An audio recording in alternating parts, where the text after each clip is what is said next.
De quoi je me mêle sur rmc.fr et 01net TV. François Sorel. Bonjour à tous, nous sommes bien le 19 janvier 2018 et comme chaque vendredi, c'est parti pour De quoi je me mêle, toute l'actualité high-tech. Vous le savez, chaque semaine, je suis ravi de vous retrouver. Avec au menu de ce De quoi je me mêle tout à l'heure, Victor Jakimovic qui nous présentera une alternative intéressante à l'Apple TV. Vous savez que l'Apple TV c'est génial mais ça coûte cher, pas loin de 200 €. Eh bien il existe un petit boîtier sous Android qui coûte moins de 70 €, qui est 4K et qui vous permet d'avoir toutes vos applis, histoire de donner un coup de boost à votre vieille télé. Ce sera tout à l'heure. Je vous rappelle que De quoi je me mêle est disponible en version audio sur rmc.fr. Vous avez la version vidéo qui vous attend sur 01nettv.com, sur YouTube et sur les principaux agrégateurs de podcasts. Merci d'être là. Soyez les bienvenus. De quoi je me mêle sur rmc.fr et 01net TV. De quoi je me mêle qui commence par le club de la presse IT. Éric Le Bourlou est là. Bonjour Éric. Bonjour. Le rédacteur en chef de 01net.com. Nous voilà de retour donc de Las Vegas. On se remet dans nos chaussons les amis. Oui. On est plutôt bien. Et j'ai le plaisir d'accueillir aussi Gonzague d'Ambricourt. Bonjour Hello. Gonzague, que vous connaissez si vous êtes un fidèle de quoi je me mêle, qui est à la fois blogueur mais aussi entrepreneur. Hein. Tu es spécialiste dans tout ce qui est installation de Wi-Fi, je crois, dans les entreprises. Hein, c'est Ouais, ça j'ai créé une société qui s'appelle Bouche Cousue il y a 8 ans et on fait du conseil en informatique pour les TPE et les PME. Voilà, Bouche Cousue, une société qui laisse sans voix, bien sûr. On a dû la faire, c'est maintenant déjà. Oui, mais comme la blague sur le carton pour tout à l'heure. Oui, voilà. Exactement. Tiens, mais justement, puisqu'on parle de carton, ça sera notre premier titre d'actualité de cette semaine du Club de la Presse IT maintenant. C'est Nintendo qui a surpris tout le monde avec le labo Switch. Oui, Nintendo Labo. Ils avaient effectivement annoncé qu'ils allaient présenter une nouvelle façon de jouer sur la Switch. Alors tout le monde se posait un peu la question de ce que ça pouvait être. Oui, c'est vrai que ça a commencé un petit peu à... Ouais, effectivement, à buzzer quelques dans jours tous les avant. sens sur le web, et il s'agit effectivement de quelque chose de complètement nouveau dans le jeu vidéo. On avait à peu près jamais vu ça en fait. On a déjà vu évidemment plein d'accessoires pour jouer, mais là ces accessoires vous allez les construire vous-même en fait. C'est ça la nouveauté que propose Nintendo à base de planches de carton, Ça, tout c'est simplement, dingue. Incroyable. que l'on va assembler. Alors il n'y a pas que du carton, il y a aussi quelques bouts de ficelle dans la boîte, quelques petits mécanismes que l'on peut créer pour pouvoir concevoir un piano, une canne à pêche, un robot, un kit robot, enfin presque un robot complet, ou des petits robots qui vont, comme celui-là, qui va se déplacer grâce à la fonction de vibration des Joy-Con. Donc une fois que vous avez conçu ces matériels de carton, ils vont être animés par la Switch, donc soit la console en elle-même, vous aurez un jeu qui va aller avec, vous allez insérer dans la console, et puis les Joy-Con évidemment qui, on le rappelle, on dispose de capteurs à l'intérieur, donc qui permettent du coup de pouvoir activer des mouvements, pouvoir savoir dans quel sens on tourne un guidon ou comment on active une canne à pêche. C'est dingue ça. Alors, on peut même télécommander des choses. Alors, je sais pas trop comment ça marchait parce qu'à un moment, si vous êtes avec nous sur la vidéo, on voyait un petit truc qui roulait, mais je pense que c'est la vibration. C'est ça. Des petites manettes. Alors on les a ça pas encore essayées, mais effectivement, ça doit être la vibration des manettes qui est en fait, on va dire, assez évoluée sur la Switch, qui doit permettre le déplacement effectivement d'un bout de carton. Ce truc est assez génial pour plusieurs raisons. D'abord parce que c'est extrêmement innovant, oui, que c'est jamais totalement vu, original. totalement original. Alors après, effectivement, ça s'adresse plutôt, Nintendo le dit, plutôt aux enfants. Hein, ça s'adresse pas évidemment aux gamers hardcore qui s'éclatent sur des FPS. Mais ce qui est génial, c'est que ça va sans doute plaire à la fois aux enfants et aux parents, puisque ce qu'ils vont voir là, c'est que le jeu vidéo devient, on va dire, quelque chose de tangible que l'on peut non seulement activer depuis un écran, mais que l'on va construire d'abord. Donc c'est une belle réunion entre le monde physique, effectivement, des choses à construire, et le virtuel, le jeu vidéo.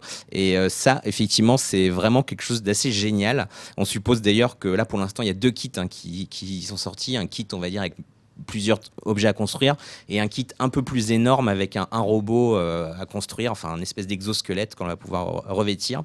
Et effectivement, on pense que Nintendo va continuer à proposer d'autres Toy-Con, puisqu'ils appellent ça des Toy-Con, dans les mois qui viennent ou dans les années qui viennent. C'est ça, hein. Ça sort fin avril. Alors c'est évidemment un peu plus cher qu'un jeu vidéo classique, puisqu'il y a tous ces modules de carton à assembler. C'est à partir de 75 € pour le kit le moins cher. Et puis le kit robot coûte un petit peu plus cher, je crois 84 €, un truc comme ça. Et il y aura aussi un petit kit en plus pour personnaliser, parce qu'il y a à la fois la logique de construction et on peut aussi après colorier évidemment tout ce que l'on a fait. Pour avoir vraiment un petit appareil conçu de toutes pièces et puis personnalisé selon nos envies, quoi. Et donc c'est vraiment une super idée pour le coup. Ouais, encore une fois, Nintendo surprend tout le monde, hein, Gonzague. C'est rigolo ce concept. C'est très intéressant parce que tu vois, il y a Pokémon Go qui a fait sortir les gens de chez eux. Et là, ils ont le côté make qui va un peu dans la tendance des imprimantes 3D, de faire soi-même son objet, de construire et comme on disait tout à l'heure, de bridger le physique et le virtuel, ce qui est effectivement, je trouvais intéressant, pas que pour les parents, parce que finalement, les parents, ils ont peut-être abandonné un peu l'idée d'enlever leurs enfants des écrans, mais pour le côté construire et s'amuser avec autre chose que juste un écran. Je trouve ça génial. Voilà, et puis donc Nintendo qui va réussir à vendre des accessoires en carton, ce qui n'est pas facile dans le jeu vidéo. C'est clair, là, on peut le dire, c'est pas évident. Je pense que même économiquement, ça va être très intéressent pour eux, parce que le carton, ça coûte pas très cher. Ils vont nous vendre ça, à mon avis, à un prix sympa. Hein. Oui, c'est ça, un peu, à partir de 75 €. C'est vrai qu'en plus, après, il ne faut pas s'attendre à avoir des jeux on les a pas essayés, mais les jeux qui vont être livrés dans la cartouche ne seront certainement pas des jeux AAA. Ça sera du casual gaming, quoi. Casual gaming, certes, mais effectivement, c'est vrai que c'est une idée à pas cher, mais qui est super intéressante. Et au-delà de ça, moi, ce que je trouve aussi, c'est que ça peut, mais ce que j'espère, c'est que ça peut en fait même susciter des vocations. C'est vrai que s'amuser à construire quelque chose façon comme les Lego ou les Playmobil, là, avoir quelque chose qui est en même temps intelligent, puisqu'on va pouvoir interagir avec la console, c'est quelque chose qui pourrait éventuellement créer demain, former des ingénieurs dans l'herbe qui pourront demain, pourquoi pas, s'orienter vers des études d'ingénierie. C'est très cool, vraiment c'est une super idée. Il nous tarde de voir ça arriver, donc on va attendre sagement fin avril. On enchaîne maintenant avec Apple et alors j'allais dire peut-être l'épilogue de cette histoire de scandale du Batterygate qui nous poursuit surtout Apple depuis décembre dernier. On rappelle le problème, les batteries de tous les smartphones vieillissent, notamment celles des iPhones, et au bout d'un moment, Apple, pour limiter la casse, pour des raisons de sécurité, mais aussi d'expérience utilisateur et puis de longueur d'autonomie, de durée d'autonomie sur le téléphone, on bride en fait la capacité, le processeur des vieux iPhones pour tenir au moins une journée. Évidemment, ça a provoqué un sacré scandale. On en a parlé ici dans De quoi je me mail. Apple a réagi en plusieurs étapes en proposant des remplacements de batterie à 29 €. Et là, mise à jour qui va bientôt arriver, qui va peut-être bouleverser un petit peu la donne. Oui, tout à fait. C'est Tim Cook qui l'a annoncé lors d'une interview à ABC News il y a quelques jours. Donc Apple va d'abord pour une version développeur, puis après ce sera livré avec l'iOS que tout le monde a sur son iPhone, va proposer en effet de choisir si l'on souhaite avoir un pros bridé mais avec forcément une batterie qui va tenir moins longtemps, ou continuer comme ce qu'ils avaient prévu au départ, ou alors choisir de garder la pleine puissance du processeur, mais ne pas avoir une batterie qui forcément va durer avec moins. Le risque qu'on peut avoir d'un téléphone qui va s'éteindre comme ça de manière inopinée. Oui, on va voir. Parce que le processeur va puiser en fait toute la ressource de la batterie. Exactement. Donc Tim Cook l'a bien dit, Apple ne recommande pas de désactiver cette fonction, mais ce sera possible de le faire. Voilà, en fait, c'est juste ce qu'il aurait fallu faire dès le départ. C'est juste qu'il aurait fallu expliquer aux gens que effectivement leur batterie était vieillissante et leur laisser l'option éventuellement de pouvoir continuer à utiliser la pleine puissance du processeur. Donc ça va arriver dans les mois qui viennent. On ne sait pas encore avec quelle version d'iOS ça va arriver, mais au moins Apple là va enfin laisser le choix aux gens de garder ou non une batterie, de garder ou non un processeur en pleine puissance. Je suis persuadé que Apple doit détester cette mise à jour. Pourquoi ? Parce que Apple déteste laisser le choix aux gens. Et sûr. Là, se retrouver avec un truc en plus presque de geek finalement. Un bouton qui vous permet d'avoir un iPhone ou super rapide ou moins rapide, mais avec une autonomie améliorée. Je pense qu'Apple doit détester ça. Gonzague, qu'est-ce que tu en penses ? C'est vrai que ça vient un peu compliquer l'expérience d'un téléphone qui est supposé être simple et pas avoir des tonnes de réglages complètement inutiles. Donc dans ce sens-là, je suis super d'accord avec toi. Et moi, je pense que si j'avais ce problème sur mon téléphone, je préférerais aller payer 30 € une nouvelle batterie que d'activer cette case qui au final fait que si ta batterie elle dure 4 heures et que tu as la pleine puissance, ton téléphone n'est pas très utilisable au quotidien. Oui. Après, ils répondent à la polémique en disant on vous laisse le choix, mais vous allez voir. Est-ce que c'est pas les avocats, leur batterie d'avocats qui leur ont conseillé de mettre cette mise à jour en place au plus vite pour calmer tout le monde? Ils sont confrontés à de nombreuses class actions un peu partout dans le monde, qu'ils vont être ennuyés toujours avec cette histoire qui effectivement flirte avec l'obsolescence programmée. Après, effectivement, là, on peut plus dire qu'ils ne laissent pas le choix. Moi, encore une fois, je pense qu'ils auraient dû dire ça dès le départ, ou au moins, même s'ils ne laissaient pas le choix de le faire ou non, simplement informer les gens que dorénavant, vu que leur batterie était un petit peu cramée, la performance de l'iPhone allait être dégradée. Ils ont peut-être eu un manque de transparence sur cette fonction qui, au final, se voulait bénéfique pour les gens et qui a donné l'impression aux gens qu'on essayait de leur faire remplacer leur iPhone de façon anticipée, alors que finalement, non, parce que ça sauve ta batterie de ne pas tirer à fond dessus quand elle est très déchargée. Ouais. Après, c'est vrai qu'ils ont eu un énorme problème de communication. C'est pas la première fois chez Apple que c'est vrai, comme tu le disais, François, que Apple n'aime pas trop laisser le choix aux gens, n'aime pas trop expliquer qu'il peut avoir des soucis avec leurs appareils qui devraient être parfaits.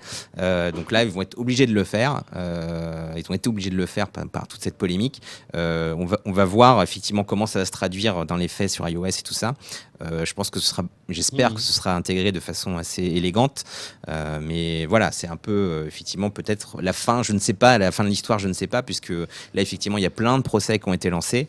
Un peu partout dans le monde d'ailleurs. Un peu partout dans le monde. Que ce soit en Asie, en Europe aussi beaucoup. En Angleterre, en Europe. Mais parfois du coup, en dehors des procès, ça a donné aussi lieu à des mauvais conseils, genre des émissions télé qui ont recommandé aux gens de ne pas mettre à jour leurs appareils, qui t'exposent à des tonnes de vulnérabilités. Alors que c'est hyper dangereux et effectivement de ne pas mettre à jour son téléphone pour des raisons de failles de sécurité. Notamment, il y en a eu quelques-unes à ces derniers temps. Oui, si on prend par exemple l'exemple de Meltdown et Spectre, c'est sûr que là, ce ne sont pas des failles rigolotes. Ça, c'est clair. Ouais. Voilà, mais le conseil qu'on peut vous donner, si vous avez un iPhone 6, 6S, 7, c'est peut-être d'aller dans votre Apple Store, dépenser 29 €. Mais pour 29 €, vous repartirez avec une batterie neuve et vous retrouverrait des couleurs sur votre iPhone s'il commençait à galérer. Même si apparemment, en ce moment, ils ont des problèmes de rupture de stock assez importantes, parce qu'il y a beaucoup de gens qui profitent de cette offre. Mais vous mettez sur liste d'attente, c'est pas grave. Ouais, c'est vrai. Vous avez un an pour le faire, donc il n'y a pas de souci. On va enchaîner avec Facebook. Si vous êtes un utilisateur de Facebook, je ne sais pas si cette fonction a déjà été activée. Non, pas du tout. Ça va se faire cette année. Ça va se faire cette année. Mais en tout cas, le flux d'actualité de Facebook va changer visiblement. C'est Mark Zuckerberg lui-même qui l'a annoncé. On a l'impression que Mark Zuckerberg, d'un coup, prend vraiment à bras le corps. Alors, il a toujours été très proche de son service Facebook, mais là, qui va apporter un peu une notion d'humanité. Je sais pas, Mark Zuckerberg, vous savez, chaque année, il prend une bonne décision, il se met un projet en tête chaque année. Par exemple, gagner plus d'argent. Vous savez, et puis, il y a un truc aussi qui est pas mal, je sais pas si vous avez suivi, Mark Zuckerberg ne mange que de la viande d'un animal qu'il a lui-même tué. Ça, c'était une de ses bonnes résolutions de quelques années. Voilà. Alors, c'est vrai que si on faisait ça, on serait plus beaucoup à manger de la viande. Exactement. Mais lui, en fait, il a pris la responsabilité de tuer lui-même les animaux. Je ne sais pas s'il continue, parce que, mais effectivement, c'était une des résolutions qu'il avait. Voilà. Comme il avait aussi voulu faire je crois que c'était il y a 2 ans, c'était courir, je crois, 1 mile par jour. Ce qui est effectivement un truc pour se mettre à courir, c'est pas bête. Mais voilà. Et là, cette année, il a pris une décision un peu plus sérieuse, on va dire, parce qu'il a dit, voilà, je veux réparer Facebook, je veux réparer tous les problèmes qu'il y a sur Facebook. C'est vrai que l'année dernière, ça a été un petit peu la foire sur Facebook, avec tout le problème des fausses nouvelles et tout ça, et ce qui s'est passé suite à l'élection de Trump. Donc voilà, c'était son projet de cette année. Et puis, il a mis en application ça très, très vite, puisqu'il y a quelques jours, il a fait un long message sur sa page personnelle pour expliquer que voilà, Facebook allait changer assez radicalement quand même s'il prend beaucoup de pincettes pour le dire et tout ça, puisqu'il veut revenir à ce qui était fait aux fondamentaux de Facebook, c'est-à-dire non pas forcément connecter des gens avec des médias ou des entreprises. Comme c'est le cas aujourd'hui. Comme c'est beaucoup le cas aujourd'hui, mais connecter les amis entre eux, les gens entre eux. Ce qui était on va dire l'objectif principal au départ de Facebook. Ce qui a été toujours ce qui normalement fait, je pense que les gens considèrent encore Facebook comme un réseau d'amis, mais c'est vrai que si vous utilisez beaucoup Facebook ou comme en tant que source d'information, c'est d'ailleurs pour beaucoup de gens et notamment aux États-Unis la source numéro 1 d'information. Ça va changer parce que en fait on va dire que Mark Zuckerberg a quand même décidé que Facebook n'était plus n'avait plus vocation à être un média en fait ou à comment dire, à faire en sorte que les médias puissent l'utiliser comme plateforme pour diffuser leur information. Donc la conséquence, ça veut dire qu'à terme, peut-être dans l'année, lorsqu'on va scroller en fait Facebook, on se retrouvera avec avant tout des posts de nos amis. Avant tout ça, oui, il y aura en tout cas beaucoup moins de vidéos. Alors, c'est vrai que la vidéo a monté en puissance sur Facebook depuis quelques temps. C'est les opérateurs 4G qui vont être contents. Oui, ça c'est sûr. C'est un vrai problème, ça. Hein. Pour les opérateurs 4G, la consommation vidéo de Facebook a fait exploser tous les quotas. C'est dingue. Donc la vidéo, effectivement, va baisser sur Facebook, ainsi que les posts des médias, tous les médias, ainsi que les posts des entreprises. Donc vous allez avoir davantage sur votre flux d'actualité des contenus qui remontent de vos amis ou de vos amis d'amis, et plus ces posts-là généreront de l'interaction, ou en tout cas des commentaires, etc., plus ils remonteront. Donc pour l'instant, ils n'ont rien changé, on va dire. Le fonctionnement de Facebook est toujours le même, mais ça va être, à mon avis, graduel là, sur les mois qui viennent. On va commencer à voir le newsfeed qui va énormément changer. Mark Zuckerberg lui-même dit qu'il s'attend à ce que les gens utilisent moins Facebook à cause de ses fonctions, qu'il y ait moins d'engagement, que les gens passent moins de temps sur Facebook. C'est quand même un sacré aveu de dire ça. Mais qu'ils passeront un meilleur temps. Et voilà. Mais qu'ils vont passer un meilleur temps. Ça vaudra plus cher pour la pub. Exactement, c'est effectivement ce qu'on peut en déduire, c'est qu'effectivement, sans doute que, évidemment, il y a toujours une équation économique derrière, que je suppose que Mark Zuckerberg ne veut pas que Facebook, que le chiffre d'affaires de Facebook tombe comme ça en flèche à cause d'un changement de stratégie. Donc effectivement, d'un point de vue publicitaire, il risque d'avoir aussi de sacrés changements. Mais Eric, dis-moi, ça va quand même chambouler tous les, on va dire, l'écosystème qui gravite autour de Facebook, c'est-à-dire les médias.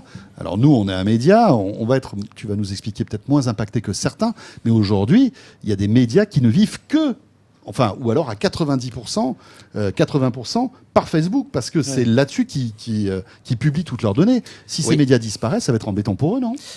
Oui, c'est sûr que ça va être plus compliqué de remonter correctement dans Facebook et de faire de créer de la viralité via Facebook avec ces nouvelles règles. Après, c'est toujours pareil. C'est vrai que très souvent, les grosses plateformes changent leur façon de fonctionner. Là, on l'a vu, et puis c'est vrai. Et donc, il faut s'attendre à ça. Google, il y a aussi quelques temps de cela. Hein, oui, Google change son algorithme. Il y a des sites qui, du jour au lendemain, ont disparu de Google et qui ont mis la clé sous la porte parce que Google avait changé son algorithme. C'est la même chose ici. C'est vrai qu'il y a des gens qui vont devoir phosphorer, notamment les community managers, etc., pour pouvoir et pour arriver à dépasser ce changement de stratégie assez énorme de la part de Facebook. Voilà, c'est une lame de fond quand même assez impressionnante, mine de rien. Hein. Gonzague ? Moi, je suis toujours sceptique parce qu'il y a la belle annonce, Mark Zuckerberg, gentil, veut sauver le monde, un peu comme Google et plein de bonnes intentions en voulant mettre des micros dans toutes nos maisons. Et derrière, je suis un peu embêté parce que, déjà, personnellement, je ne vais pas sur Facebook parce que je trouve qu'il n'y a rien d'intéressant dans le problème qu'on voit actuellement, que de lire des choses qui ne nous intéressent pas. Et je suis embêté parce que c'est quand même le genre de société avec Instagram qui teste des choses sur ses utilisateurs, notamment en affichant que des nouvelles tristes pour voir s'ils vont devenir tristes. Exactement. Sur Instagram, où on ne t'affiche pas tout de suite que tu as des likes pour te faire revenir dans l'appli et tout. Tu vois, ils ont des mécaniques hyper vicieuses. Donc, d'un côté, on a cette communication angélique. On veut que vous aimiez, vous voyez vos amis, gna gna gna. Derrière, c'est très insidieux. On va voir qu'est-ce que ça fait de bouger ce bouton, d'enlever les smileys, de faire que tu vois plus les photos souriantes et tout. Et d'ailleurs, c'est aussi le problème des réseaux sociaux, c'est qu'on poste quasiment que des news hyper positives. Évidemment, personne ne poste qu'il va aux toilettes ou sa grand-mère est morte. Bref. Je suis toujours un petit peu sceptique sur ces trucs-là. Mais je suis embêté pour les sociétés, les pure players qui étaient très dépendants de GAFA comme ça, parce qu'effectivement, c'est dur pour eux. Mais ils devaient être conscients quand ils se sont mis à fond sur un truc que les règles du jeu peuvent changer du jour au lendemain.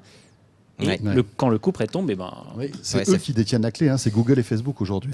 Oui, ça peut faire effectivement très mal. On peut aussi prendre l'exemple de YouTube là récemment qui a changé ses règles de monétisation. Et pareil, plein de YouTubeurs qui ont pas une, on va dire, de revenus énormes déjà ou une grosse fanbase, ça va être beaucoup plus compliqué pour eux. Après, ils coupent la monétisation pour les gens qui avaient vraiment très très peu de vues. Donc en fait, normalement, quand tu avais très peu de vues, tu gagnais $6 par mois. J'espère que tu ne je souhaite à tout le monde de gagner $6 en plus par mois, mais si tu dépends des $6 pour vivre, c'est vrai. Tu as la chance de vivre dans un pays où ça coûte pas très cher de vivre. Mais ils ont eu beaucoup de problèmes, surtout avec Logan Paul et tous les youtubeurs qui font des conneries. La censure arrive la censure. On va dire plus la surveillance des contenus, parce que mais ça c'est un autre débat. Hein. Oui. Parfois il y avait un peu. Là c'est sûr que l'histoire de Logan Paul c'était quand même un peu too much. Un petit peu quand même. Hein, oui, je pense que déjà ce mec n'est pas très malin, on va dire de base. Si, il est très malin, mais pas dans ce qu'il fait. Oui, il est très malin mais trash. Ça ne se traduit pas dans ses disons que de actions. filmer un cadavre, il y a quand même quelques limites un petit peu. Rappelons que, alors pour tous ceux qui ne sont pas au courant, ce youtubeur très connu qui fait des millions et des millions de vues était allé filmer dans une forêt japonaise, une forêt qui est réputée parce que les Japonais se suicident là-bas. Et donc, part se suicider loin. Là-bas et se pendent en fait aux arbres. C'est un truc, c'est glauquissime. Hein. Et ce gars-là est allé filmer en fait ce qui se passait dans cette forêt. Il est tombé sur justement quelqu'un qui s'était pendu. Et il l'a filmé. Il a posté ça sur YouTube. Évidemment, vous imaginez les conséquences que ça peut avoir. Il a fait durer le truc en filmant la réaction de ses amis, la sienne et tout. Bon, il y avait un côté un peu malsain. Vraiment trop loin. Bon, alors il s'est excusé depuis. Après, on est un peu aussi dans les années de la bien-pensance où je parle pas de Logan Paul, mais où sur Internet maintenant, le moindre mot de travers fait que on va te pendre toi aussi. Je pense que c'est devenu quand même assez compliqué. Le moindre mot de travers. Un média comme YouTube qui est tellement ouvert, un gamin qui voit ça peut être traumatisé. Tout à fait. On peut le comprendre. Mais sur YouTube, il y a plein de choses traumatisantes, des accidents de voiture. C'est sûr. Ouais, c'est vrai. Mais il est possible aussi que YouTube change son algorithme régulièrement. C'est la même chose que pour Facebook. Fasse des gens qui n'étaient pas forcément des stars du jour au lendemain, ou fasse descendre des gens qui avaient une grosse communauté, mais qu'on voit moins aujourd'hui parce que simplement il y a un petit tweak dans l'algorithme qui fait que tout change. Donc c'est toujours le même problème. Bon, l'avantage de 01net TV sur YouTube, c'est que là, tout est positif. On vous montre tous les produits sont beaux, des choses sympathiques. Regardez, on sourit tous, on rigole tous, il n'y a pas de problème. On est YouTube compatible, les amis. Merci beaucoup, Éric Le Bourlou, rédacteur en chef de 01net.com, et merci à toi, Gonza, donc blogueur et entrepreneur. Merci à vous deux. On revient dans un instant avec Victor Jakimovic. On va vous présenter une alternative à l'Apple TV pour transformer votre vieille télé en super télé connectée 4K. À tout de suite. De quoi je me mêle sur rmc.fr et 01net TV.